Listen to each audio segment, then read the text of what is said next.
Meus amigos, estamos aqui de volta. Como sempre, começamos invocando a Santíssima Virgem Maria, o Santo Padre Pio de Pietrelcina, para que roguem a Deus que nenhuma injustiça se cometa neste programa. Eu queria, antes de tudo, lembrar a vocês que de 1 a 6 de outubro eu vou proferir aqui em Colonial Heights, Virgínia, o curso Princípios e Métodos da Autoeducação. Inscrições e informações... Peraí. Onde está? Eita. Está aqui. Vocês podem, aqueles que queiram se hospedar na casa da professora Margarita, fazendo alguma economia, podem escrever para o Pedro Cava no e-mail pvcava@hotmail.com, ou então acessar a página da própria professora Margarita, http://margaritanois, nós é nies.com. Com o quê? N-O-I-Y-E-S, tá certo. Também há a opção de você se hospedar no Hotel Hilton Garden, em Colonial Heights. Você pode obter mais informações ou na minha página, ou pelo e-mail edui.ferro@gmail.com, ou pelos telefones 041 32091289, 041 9974 4443, 041 9650 9671 ou 041 9233 8822. Então, eu acho que a notícia desta semana no Brasil é a de que o juiz da Suprema Corte, o Toffoli, famoso Toffoli, vai participar do julgamento do mensalão, o que é uma simples maravilha, porque ele é advogado de um dos réus. O Reinaldo Azevedo publicou na página dele, né, a procuração, né, que o Zé Dirceu nomeia seu advogado. Então, o advogado do réu vai julgar o processo. Escuta, isso aí já passou da fantasia, tá entendendo?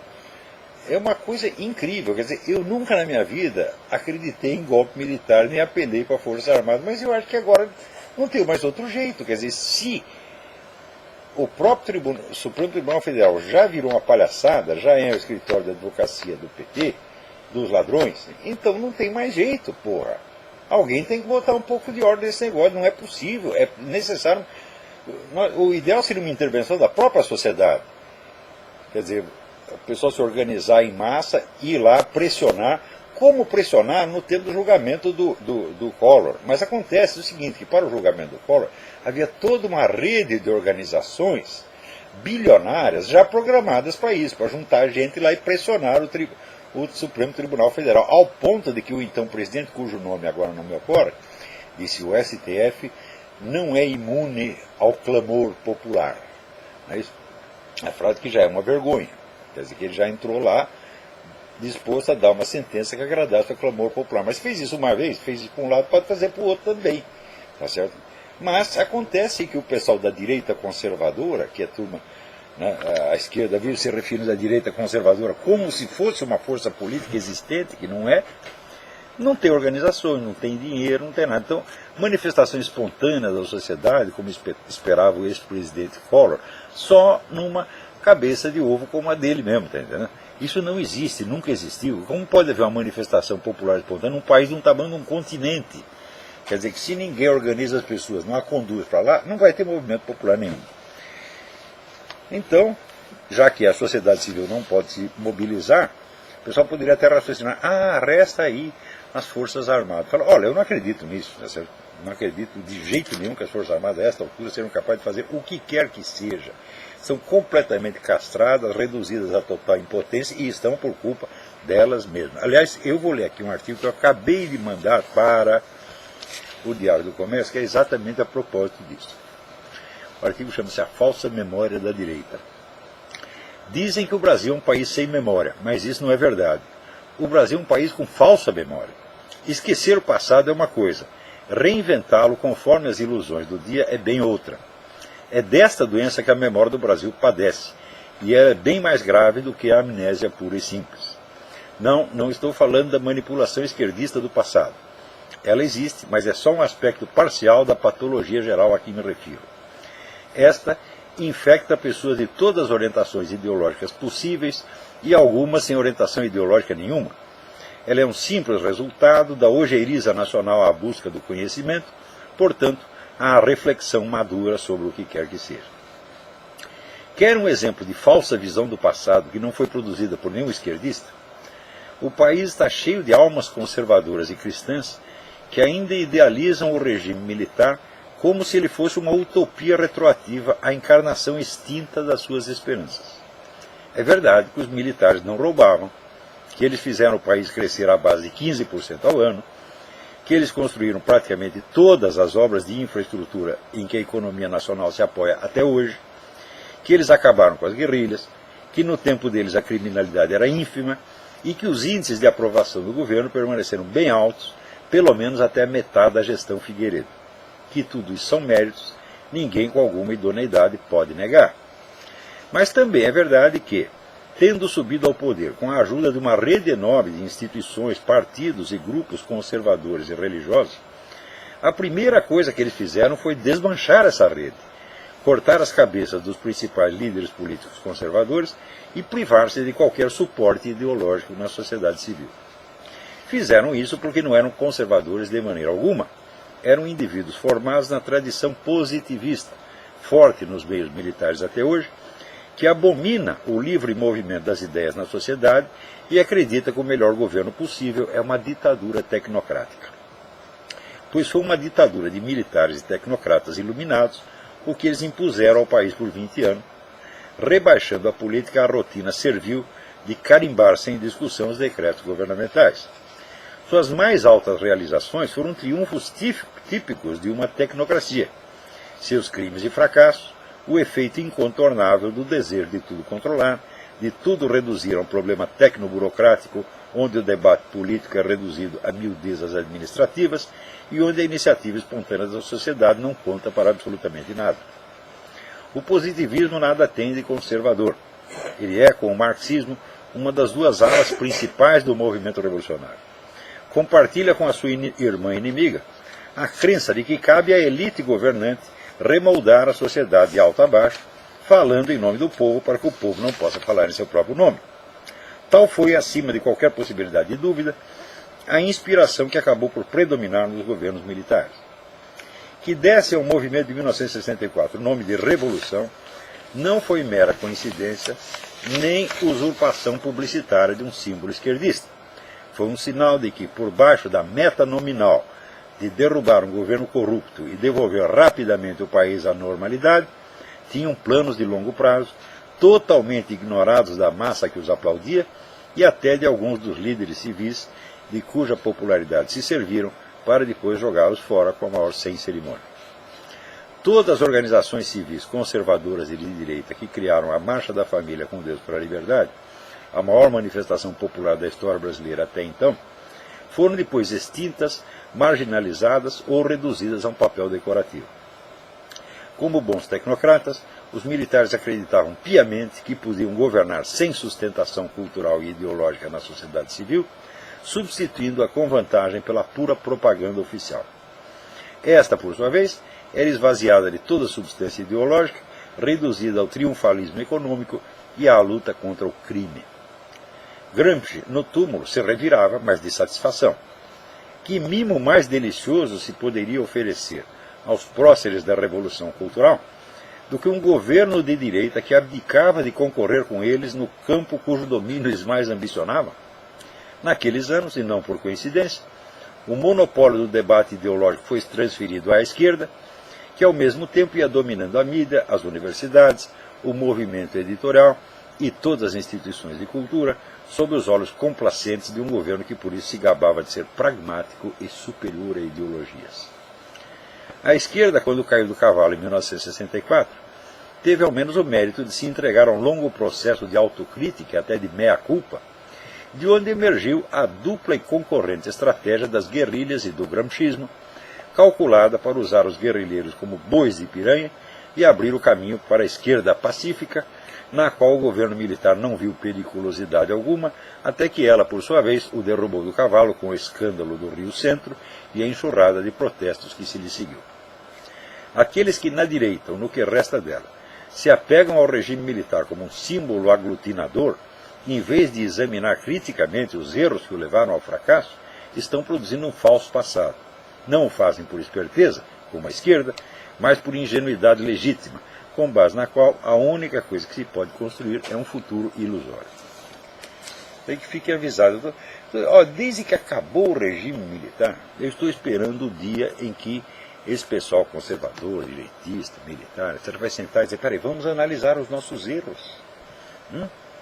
Então, por que nós fracassamos ao ponto de, depois de nós, a esquerda tomar o poder e controlar o país muito mais do que nós controlamos? Até hoje não tiveram sequer a coragem de reconhecer que fracassaram, meu Deus do céu. Quando você fala que o regime militar fracassou, eles olham o aeroporto não sei de onde, olha o aeroporto não sei do que, olha a estrada não sei o que, olha os índices econômicos. Eles falam, não estão falando disso, meu filho. Eu estou falando que vocês fizeram uma revolução para tirar os comunistas do poder e depois entregaram o poder aos comunistas. Então, foi um fracasso, evidentemente.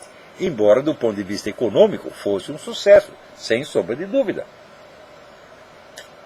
Na verdade, quando houve o movimento 64, ninguém estava pedindo para vocês restaurarem a economia.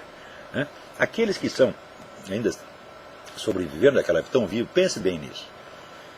Tudo o que o povo lhes pediu, quando o povo saiu às ruas, tá certo, em março de 64, foi para pedir para vocês tirarem de lá o João Goulart, que era comunista, corrupto, etc., etc., e fazer novas eleições dentro de 6 meses, como vocês prometiam. Ninguém pediu para vocês restaurarem a economia. Eles decidiram ficar lá e restaurar a economia, e em seguida sofreram uma derrota acachapante para aqueles mesmos que vocês tinham vencido em 64. E até hoje não pararam para fazer a seguinte pergunta: onde foi que nós erramos?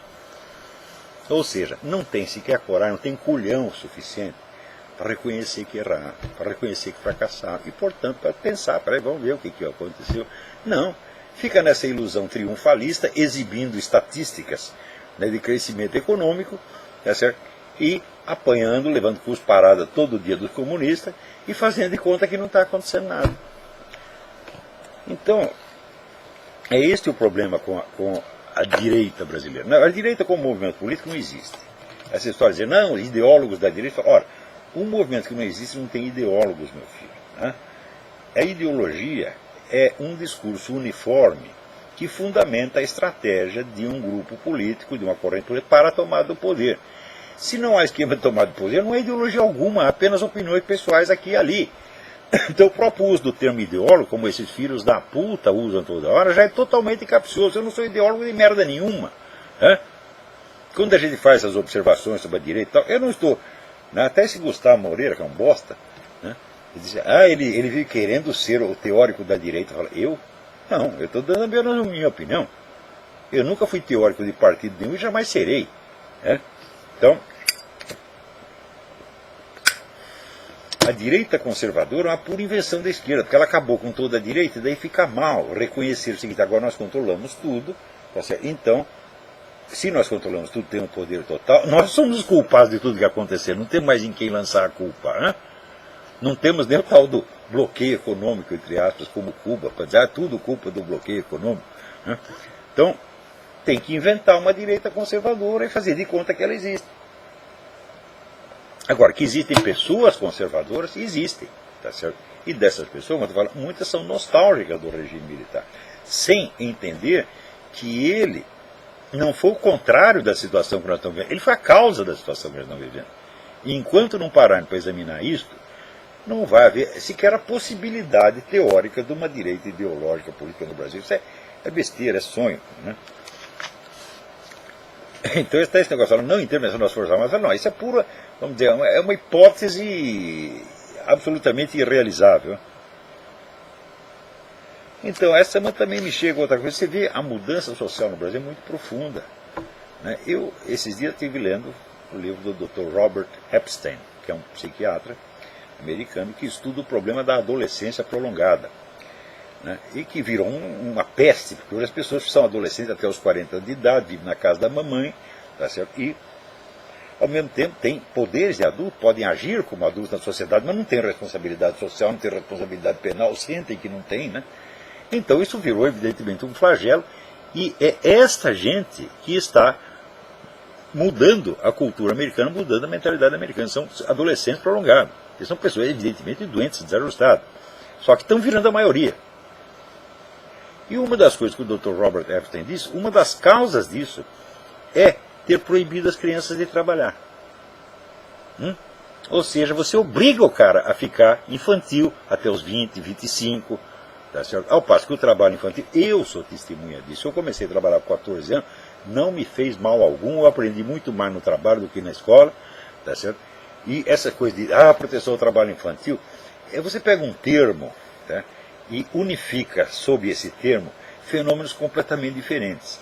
Então você pega, por exemplo, aquele pobrezinho que está lá na lavoura, sendo escravizado, chicoteado, não ganhando merda nenhuma, chama isso de trabalho infantil. E depois você pega um cara como eu, que foi trabalhar porque queria, e chama também de trabalho infantil. Você está entendendo? E diz, condena tudo isso uniformemente. Então, é aquilo que Aristóteles chamava síntese confusa. Você pega, o sujeito aponta a lua pela janela, você pensa que lua é o braço, o dedo, a janela, a nuvem, e depois lá no fundo a lua. Chama tudo isso de lua, né? Então, essa é a síntese confusa. Então, com esse negócio de horror ao trabalho infantil e esta falso humanitarismo de proteger as criancinhas, em Curitiba o Ministério Público está querendo proibir que criança participe do coral do HSBC, onde todos os anos, no Natal, eles encantam a população de Curitiba e de outras cidades, porque a coisa é transmitida por televisão, com os seus cânticos de Natal absolutamente maravilhosos, que já é uma tradição da cidade. Então, sob o pretexto de proibir as criancinhas, falar ao Ministério Público, não, agora não pode, né? Criança só pode marmanjo. Vai acabar o coral, pô. Acabar a tradição. Agora, cantar no coral está fazendo algum mal para eles? As crianças ficam cansadas. É verdade, né? Tem até um famoso romance que o italiano já lavorare stanca, trabalhar cansa, quem é que não sabe, né? Então, até o pessoal brincava em francês macarrônico, qu'est-ce que tu penses, que trabalhar não cansa, né? Então, é claro que cansa, mas fortalece, faz bem e dá uma renda para eles. Eles recebem um dinheiro para fazer isso. Então, é trabalho infantil, temos que parar. Agora, que as crianças, né, aprendam na escola a fazer suruba, não tem problema. Que não, trabalhar não pode. O certo é dar o cu, meu filho. Ou comer o cu do vizinho, tá certo? Porra! O destino do Brasil está na mão de psicopatas. Esse pessoal é psicopata mesmo, não é brincadeira. E eu tentando explicar isso para o pessoal cristão, conservador, eu falo, o problema, eles ficam discutindo homossexualismo. Eu falo, o problema não é homossexualismo, meu Deus do céu, o problema é psicopatia. Lê o livro do Andrew Lobachevsky, Political Ponerology. Esse livro tem que ser traduzido e publicado no Brasil o quanto antes. Porque é a descrição do que está se passando, né? E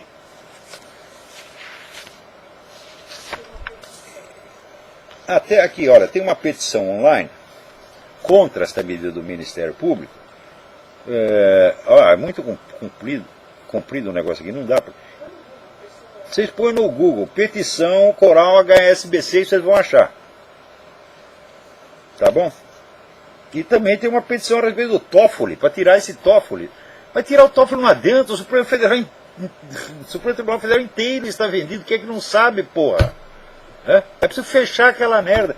Como, aliás, é preciso fechar, o Conselho Federal de Psicologia escreveu um artigo dizendo isso, fechem o CFP porque eles não estão capacitados. Eles falam, eles estão querendo caçar o mandato, a licença da Marisa Lobo, porque ela pratica um negócio chamado psicologia cristã. Eu digo, meu Deus do céu, a psicologia cristã é uma das correntes principais da psicologia do século XX, com um monte de nomes ilustres. Quer dizer, isso não é uma coisa que ela inventou e que saiu agora. Não, isso faz parte da história da psicologia do século XX. E por falar nisso, aqui, provar que esses caras são completamente despreparados, não para ser fiscais da profissão ali, para exercer a profissão de psicólogos. Asseguro para vocês. Põe esses caras num debate e em 5 minutos provo para vocês, por A mais B, que eles não entendem merda nenhuma de psicologia. Como em todos os debates que eu entrei com o senhor Alaor Café, o senhor não entende defender o marxismo, o senhor não entende merda nenhuma de marxismo, e assim por diante.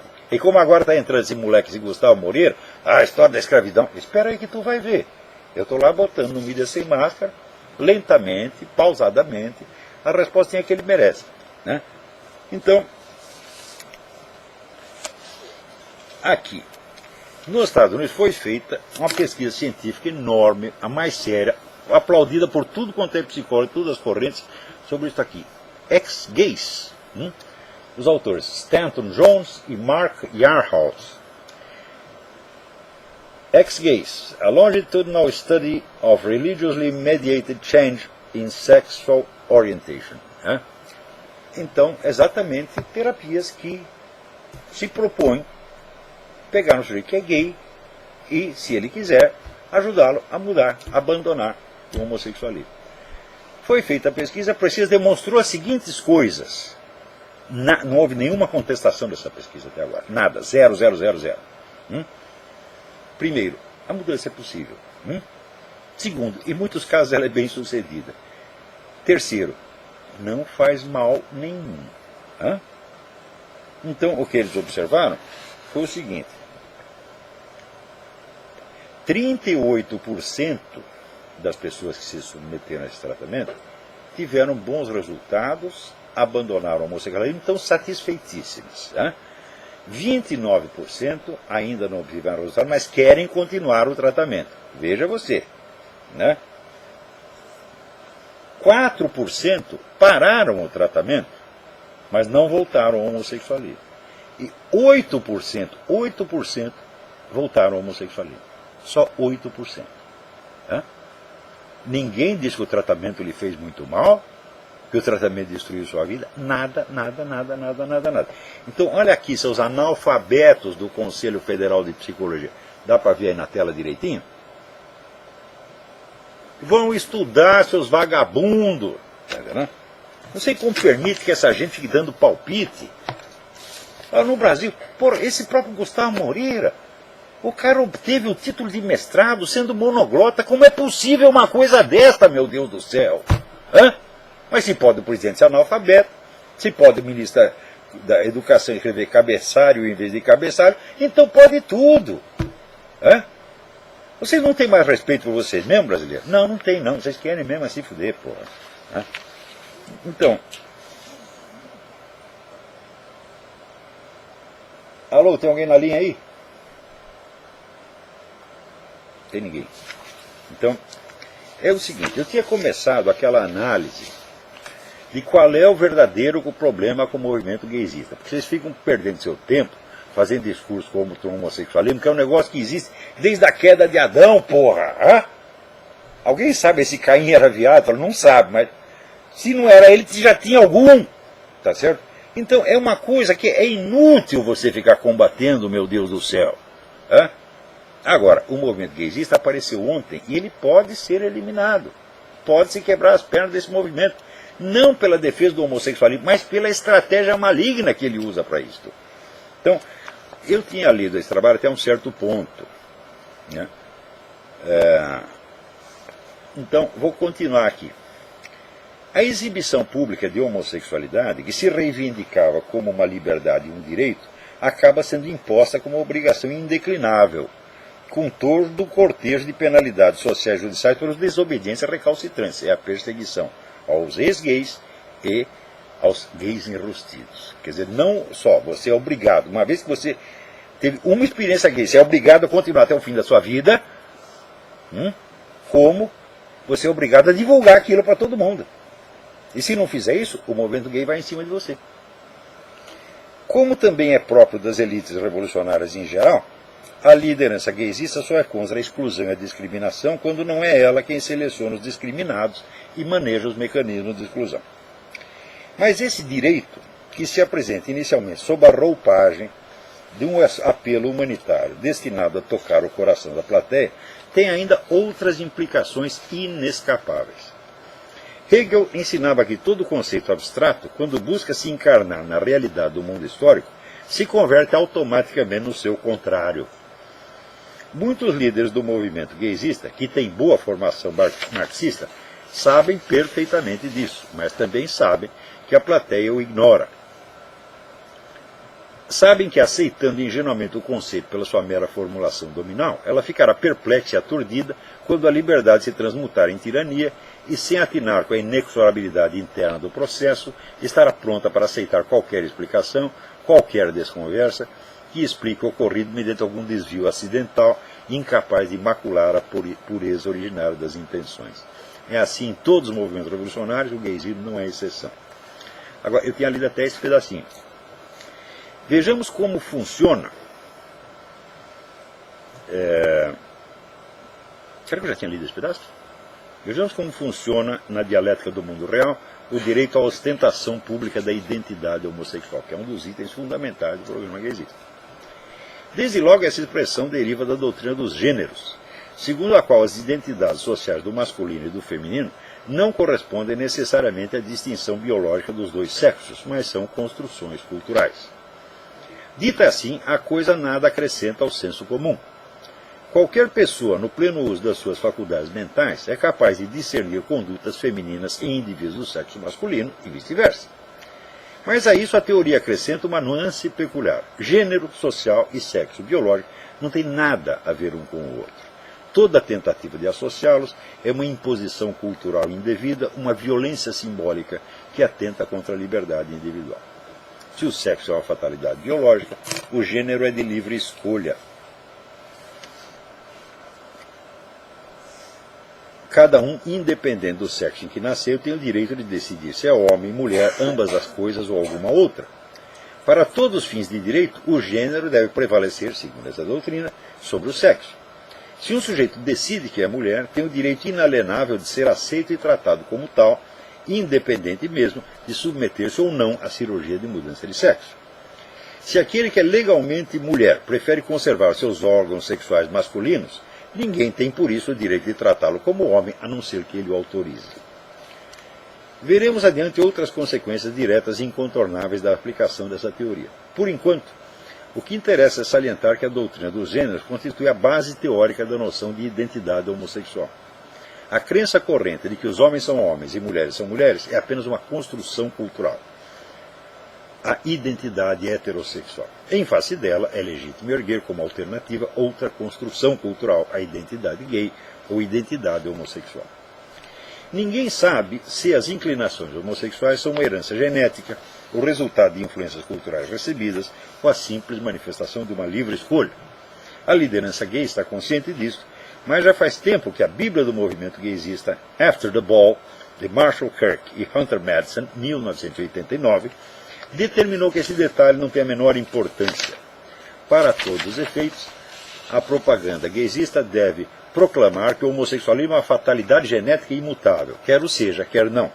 A imposição da narrativa predomina sobre a realidade. Esse mandamento está na raiz do combate aos ex-gays e enrustidos, bem como no da transfiguração já mencionada do direito e obrigação eterna. Mas ela fundamenta, sobretudo, a noção mesma de identidade homossexual. Em que consiste, substantivamente, o direito de expressar em público essa identidade? Já que se trata declaradamente do confronto entre duas construções sociais ou identidades, não se pode compreender uma sem a outra. Como se expressam, como se manifestam em público, como se tornam socialmente visíveis essas duas identidades, homo e hétero. A identidade hétero, como coincide com a forma anatômica de seus portadores, expressa-se por signos convencionais e uniformes, vestuário, distribuição de tarefas, regras de etiqueta, etc. Todos esses signos põem de manifesto exclusivamente a diferenciação anatômica dos dois sexos. Não vinculam nenhuma referência direta ao desejo sexual. Ao contrário, em praticamente todas as culturas conhecidas, a expressão direta do desejo é socialmente reprovada, ou só é aceita quando é encoberta sob densas camadas de camuflagem convencional, ritual ou romântica. De modo geral, não só o desejo sexual, mas toda referência a funções fisiológicas é evitada ou contornada. Existe uma infinidade de trabalhos de antropologia sobre isso. Como encobrir as funções fisiológicas sob uma camada de símbolos, de rituais, de convenções, etc., é essencial para o desenvolvimento da civilização. Os homossexuais não diferem dos héteros por nenhum traço anatômico, nada os diferencia, exceto o tipo especial de desejo erótico que os move. O homossexual pode, por isso, passar despercebido e continuar ostentando a identidade correspondente ao sexo em que nasceu, a qual será aceita sem alterações, mesmo por quem saiba das suas preferências eróticas privadas. O homossexual masculino continua homem, a lésbica continua mulher. Dito de outro modo, ocupam os lugares que a anatomia lhes destinou no quadro da identidade heterossexual. A partir do momento, porém, em que o homossexualismo já não se entende somente como uma conduta, mas passa a ser uma identidade, a carapaça da identidade hétero tem de ser rompida e a homossexualidade tem de se manifestar como diferença visível. Bem, não há como fazer isso senão expressando publicamente o desejo sexual. Entende a diferença? Ou seja, de imediato, os homossexuais passam a desfrutar de um direito assegurado pelo Estado que nenhum heterossexual jamais teve, que é o direito de ficar expressando, direto ou indiretamente, o seu desejo sexual em público o tempo todo. Mais ainda, não há nenhum modo de restringir esse direito a certos lugares e ambientes em especial, porque a identidade gay é permanente e ninguém poderá ser obrigado a despir-se dela em igrejas, associações religiosas, lojas maçônicas, escolas, quartéis, repartições públicas, empresas ou em parte alguma. Ou seja, o direito de expressar publicamente a identidade homossexual é o direito de expressar desejo sexual em qualquer lugar, a qualquer momento, seja igreja, sinagoga, quartel, loja maçônica, o diabo. É um direito que nunca ninguém teve. Esteja onde estiver, o homossexual estará autorizado a expressar sua identidade, mostrando-se sexualmente excitado, atual ou virtualmente, perante quem quer que lhe pareça atraente. Não há outra maneira de mostrar que é homossexual. Como é que você vai saber se o sujeito é homossexual? Está escondido. Ele diz, mas eu não quero ficar enrustido, quero exibir, quero mostrar a minha identidade. E a única, como não tem identidade anatômica diferente, só tem um jeito de mostrar, mostrando a diferença de desejo. Por mais discreto que tente ser, a erotização da sua conduta será um traço permanente da sua presença, porque é ela e nada mais que o distingue como homossexual e é ela que expressa visivelmente a sua identidade gay. Vocês entenderam as consequências disto? Uma das duas, uma. Ou tem uma classe especial, ou seja, só estes são autorizados a expressar desejo em público e os outros não, tem que continuar discreto. Ou então, vai ter que democratizar a expressão do desejo. Então isso significa que todas as regras de pudor que vigoram em igrejas, hospitais, escolas, serão todas derrubadas. Vocês nunca tinham pensado nisso, né? Pois é, mas os estrategistas gays tinham pensado já 40 anos atrás. E é isso que querem. E porque isso dará a esta comunidade um poder extraordinário. Eles se tornam os controladores da moral da sociedade inteira, automaticamente. Nessas condições, será impossível fugir ao seguinte dilema. O direito à exibição pública do desejo será reservado exclusivamente aos homossexuais ou será estendido a toda a sociedade? Sim, porque nas condições usuais da convivência humana, pessoas heterossexuais não têm atualmente direito nenhum a esse tipo de exibição, exceto em ambientes especificamente designados para isso, como bares, boates, festas, bailes de carnaval, etc. O heterossexual que não seja capaz de resfriar a expressão visível do desejo no trabalho, ou numa igreja, ou numa casa de família, será no mínimo exposto à reprovação social ostensiva. Mas poderá até mesmo sofrer demissão do emprego ou penalidades legais. Mas o homossexual não, porque é o direito de expressar a sua identidade gay.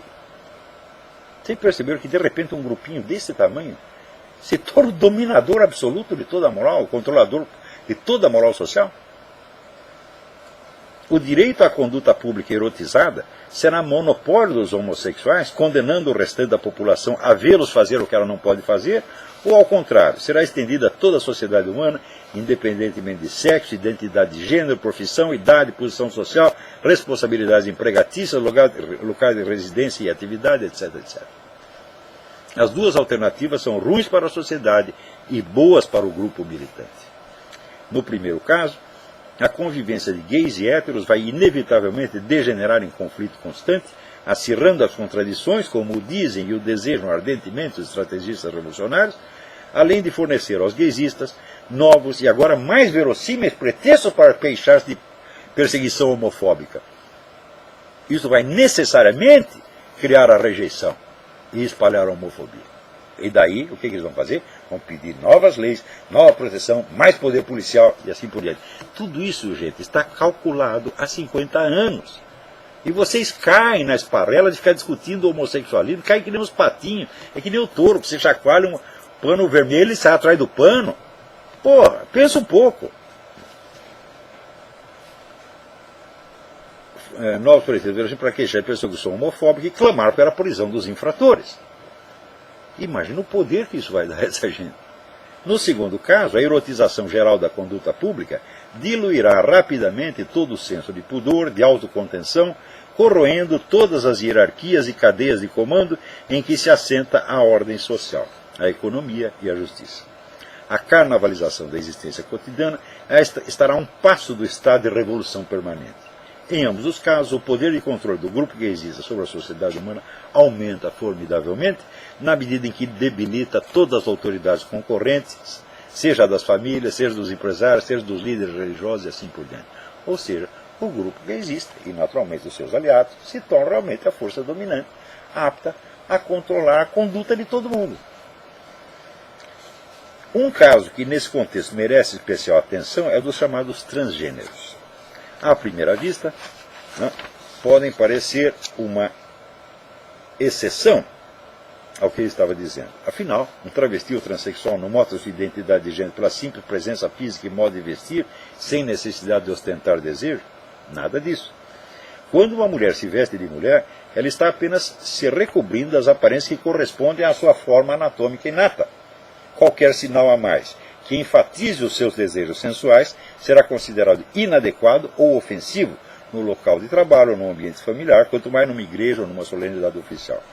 O transgênero, quando se veste de mulher, não está revelando, mas bem ao contrário, encobrindo a sua forma anatômica sob uma camuflagem que não indica outra coisa senão o tipo de desejo, ou se quiserem, de fantasia sexual que o inspira.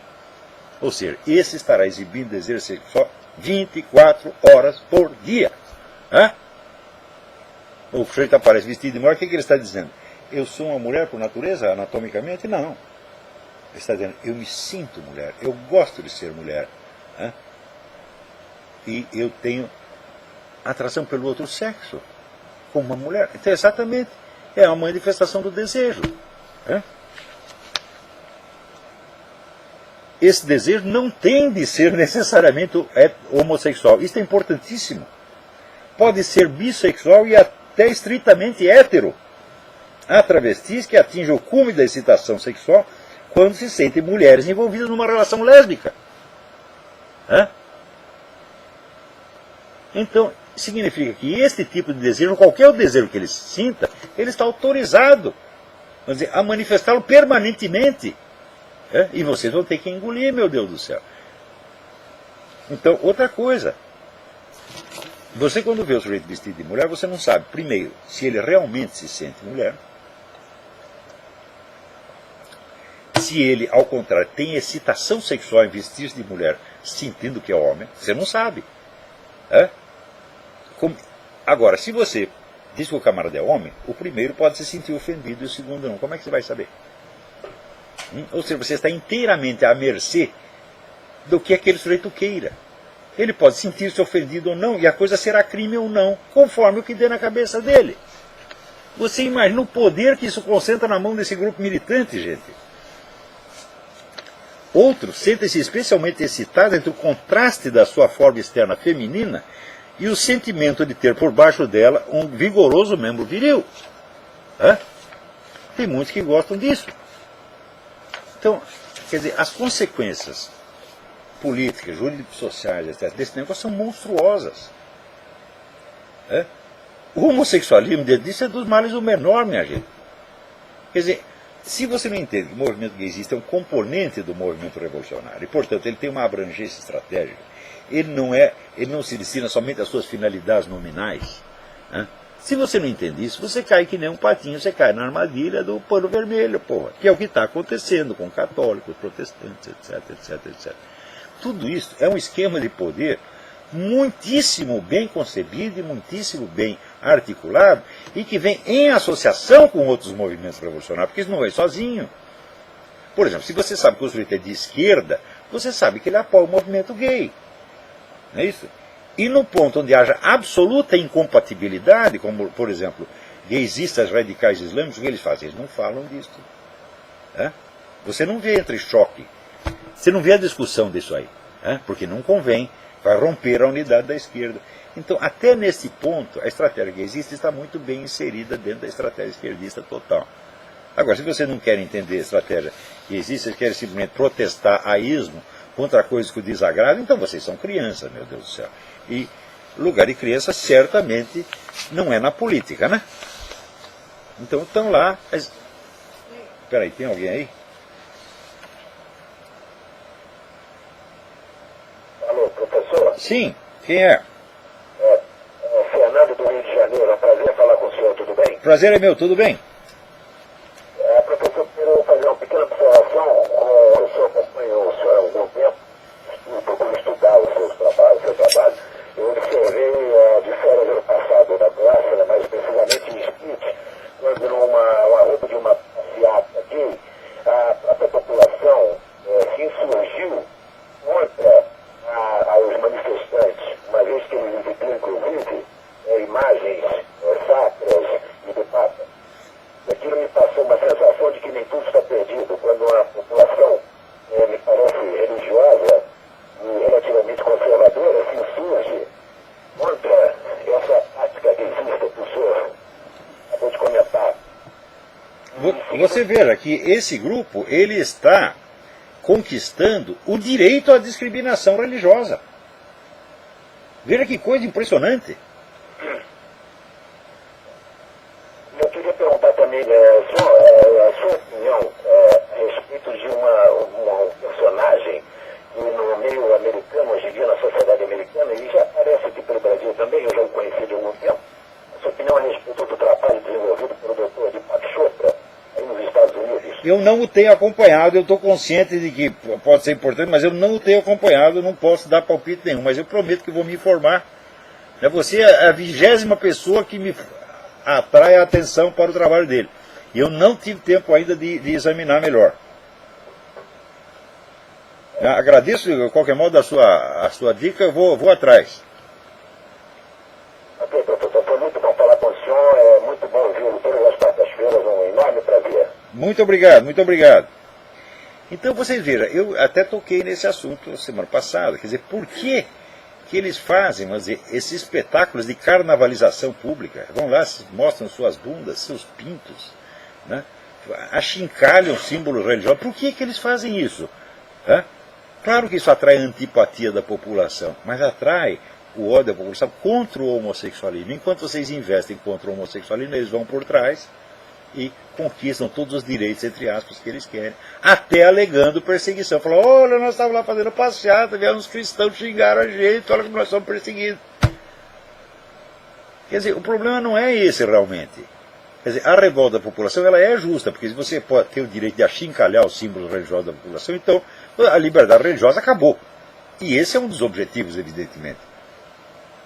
Tá certo? Mas não pela imposição do homossexualismo. Será que é só o homossexual que está achincalhando a liberdade religiosa no mundo? É? Por acaso o Barack Obama é homossexual? Bom, tem um sujeito que diz que é, mas eu não acredito. Tá certo? Então, o Partido Democrata inteiro está fazendo isso aqui. Aliás, saiu um livro aqui que é um negócio do último show, O Povo contra o Partido Democrata. Esqueci o nome do autor.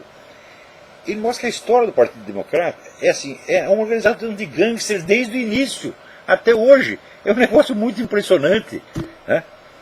Então, semana que vem eu comento melhor. Agora, falando nesse negócio de gaysismo, você veja, aqui, né, eu vi no site jihadwatch.org, né, aparecia lá um sheik emitindo uma fatwa. Fatwa é um decreto islâmico, né?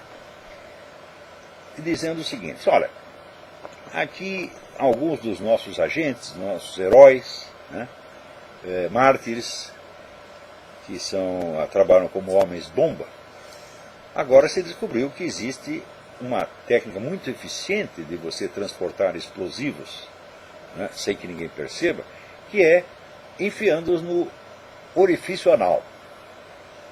Tá certo? E isso pode ser um pouco doloroso, então alguns desses nobres soldados do Islã pediram autorização para treinar, submetendo-se, portanto, à sodomia durante um tempo. A sodomia é um pecado, mas como é para uma finalidade mais elevada, está autorizado. Não é preciso dizer que o número de homens-bomba no dia seguinte duplicou, centuplicou. Mas isso está lá, procure jihadwatch.org. Veja lá, está lá o Sheik falando com a tradução.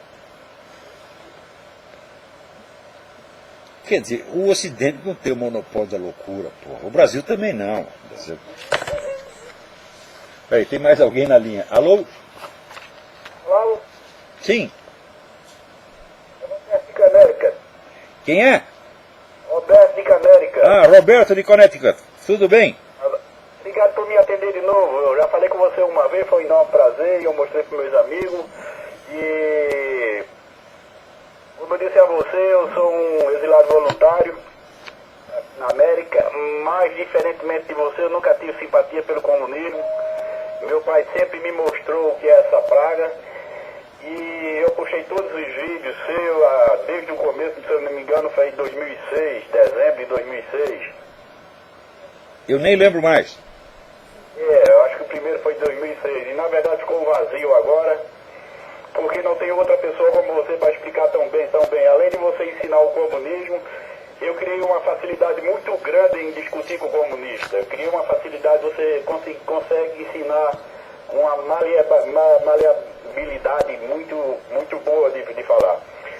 Continua com o seu trabalho, eu só queria te agradecer e fazer um convite. Se você vier para Canérica, eu teria enorme prazer, eu, minha esposa e minha família, de tomar um café com você e fumar um cigarrinho. Me manda o seu telefone por e-mail, que se eu for para aí eu te telefono. Você tem. Aí no quadrinho aparece meu telefone ou não? Não aparece nada. Você manda para olavo@olavodecarvalho.org. É melhor, senão eu vou receber trote. É isso, tá bom. Se vier por lá de cá, por favor, adoro Sem dúvidas. Eu, minha família e meus amigos. Sem Obrigado, dúvida, será um Olavo. prazer. Obrigado eu.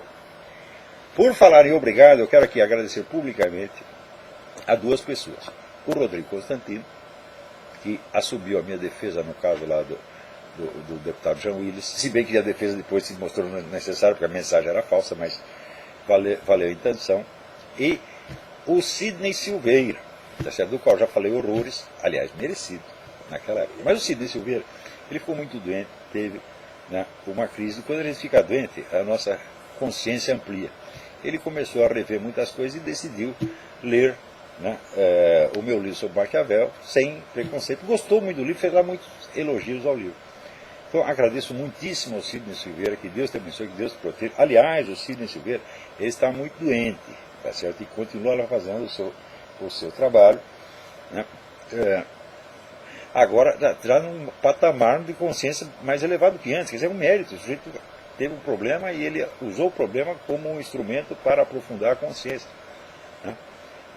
Mostra que é um homem de bem, realmente. Então, o Sidney Silveira está muito doente. Eu procurei no site dele um link para doações. Não tem. Mas deve pôr. Né? No Brasil, todo mundo é fofoqueiro, malicioso. Você põe lá um negócio chamado donate, eles dizem, ele está passando o chapéu, ele está pedindo esmola. Aqui nos Estados Unidos é a coisa mais simples. E no Brasil ninguém estranha que o PT colha dízimos. Né? Dízimo é modo de dizer, porque às vezes é 10%, 20%, 30%. Né? Também, né, ninguém estranha que o Bispo Macedo aí tome dinheiro das coisas. Mas se você for um simples link, donate, todo mundo, né, fala mal. Né? Então, o Brasil é o país dos subsídios, porra. Então, ninguém precisa botar um botão. Mas se o PT vai botar um botão donate, não precisa botão, pô. As pessoas já correm para dar dinheiro para aquilo. Mas eu sugiro que o Sidney coloque, porque ele tem muitos leitores e amigos que gostariam, tá certo, de ajudá-lo, seja nesta hora difícil, seja para o prosseguimento do seu trabalho. Tá? Então faça isso, vai lá no PayPal, se inscreve, cria uma conta no PayPal e põe lá um botãozinho. Peraí, tem mais alguém na linha aí. Alô? Alô, quem é? Alexandre. Alexandre? Tudo bem? Eu tenho 3 perguntas sobre o movimento transhumanista. Ih, rapaz, isso é um bando de louco. O avanço da tecnologia e o aumento do conhecimento sobre a natureza poderá um dia permitir que o homem viva mais de 200 anos? A segunda pergunta, qual seria, na sua opinião, o limite cronológico e o limite moral ou religioso, a busca científica pelo aumento da expectativa de vida dos homens? Mas o movimento transhumanista vai muito além da ideia de simplesmente aumentar a longevidade. Aumentar a longevidade eu acho que é uma obrigação. Nós temos que nos esforçar para que as pessoas, né, vivam mais e melhor. Isso é obrigação até de quem tem os meios de fazer. Porém, o que eles querem é dotar o ser humano de capacidades que o ser humano não tem e que são copiadas de animais. Não é isso? Então, o símbolo do movimento é aquele filme Os Lobos Não Choram, em que um zoólogo vai para o Alasca estudar os lobos e, no fim, né, ele vira um lobo. Quando os lobos saem correndo atrás das renas, ele fica pelado e sai correndo atraído pelo cheiro das renas. Ele obteve um acréscimo da sua capacidade olfativa, tá certo? E está louco para matar uma rena a dentadas, quer dizer, ele se lupiniza, né? Então, vamos dizer, o movimento transhumanista, o que ele quer é dissolver a imagem do ser humano e fazer do ser humano um produto industrial, de modo que a forma dos seres humanos do futuro será determinada pela equipe de cientistas a serviço do governo. Isso é uma monstruosidade em si mesma, tá certo? Você veja, Aristóteles já dizia que a ciência ela deve partir do conhecimento do senso comum, tá certo? E aperfeiçoar. Mas a ideia, vamos dizer, de certos cientistas ambiciosos não é aperfeiçoar o senso comum, é substituí-lo. Dizer, as coisas não são como você as vê, são como nós as vemos. O que é uma coisa que outro dia eu posso demonstrar que é absolutamente impossível, é ilógica. Quando não teve essa semana, né, a semana passada, aquele manifesto de um cientista que dizia os animais também têm consciência. Eu digo, descobriu que merda fede, porque Aristóteles já dizia isso, pô. Isso é uma coisa. Agora, eles têm consciência animal. Então, qual é a prova que os animais têm consciência? Eles sentem e eles pensam. Eu falei, mas é claro que animal sente e pensa. Puta merda. Agora, a consciência humana não é isso, meu filho. A consciência humana é a capacidade de você ter uma visão abrangente de todo o seu ser e de toda a sua concepção do mundo e poder aprová-la ou reprová-la. Quer dizer, a consciência humana está num outro patamar absolutamente inatingível por qualquer animal. Mas eles querem equalizar. Quer dizer, o sujeito sente que ele é igual a um jumento, uma galinha, né, um leão, uma ameba, tá certo? E eu já comentei aqui, esses caras que acham, né, os direitos dos animais.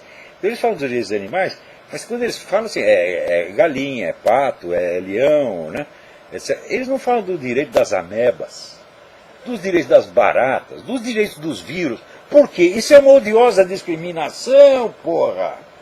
Se todas as formas de vida animal têm lá seus direitos, os vírus e bactérias também têm que ter. Porque só porque elas não fazem mal, isso aí é homocentrismo, né?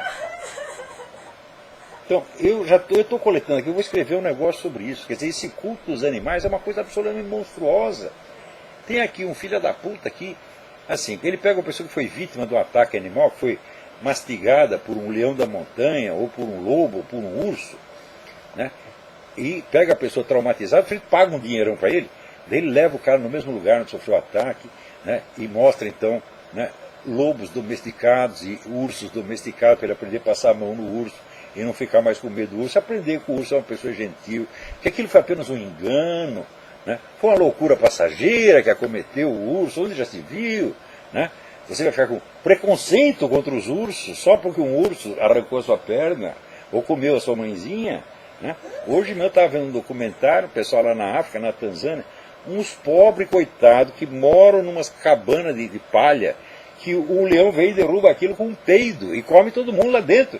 Pessoas absolutamente desamparadas que o leão come assim, um atrás dos outros, né?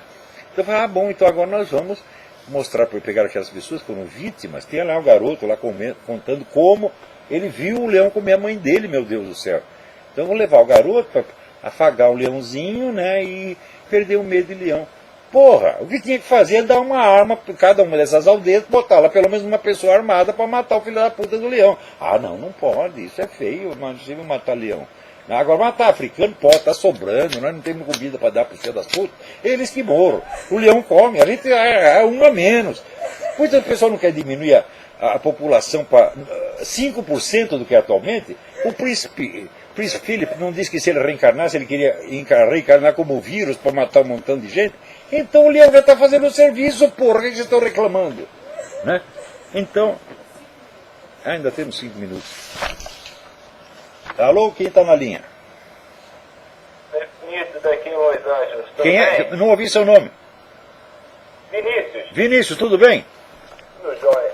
Eu tenho uma pergunta para você que tem a ver com o que você acabou de falar aí a respeito da consciência humana e a consciência dos animais. E a minha pergunta para você é o seguinte, já que eu ouvi um estudioso falar que coisas imateriais não podem ter origem na matéria, né? Então eu te pergunto, o cérebro, ele pode produzir a moral? Como é que você explica isso pro camarada, por exemplo, é um ateu, e até pra gente mesmo que é leigo, qual é a diferença aí no caso da consciência humana? Olha, eu não tenho teoria nenhuma a respeito, mas tem um fato já comprovado milhares de vezes, que pessoas em estado de morte clínica, sem nenhuma atividade cardíaca nem cerebral, muitas delas têm consciência durante esse período. Essa é a prova mais óbvia, tá certo? E jamais contestada de que a consciência não é um produto do cérebro. O John Eccles, que foi prêmio Nobel de Medicina, tá certo? Com um trabalho sobre o cérebro humano, ele disse que não existe a mais mínima prova de que o cérebro produza a consciência. Todo mundo sabe disso.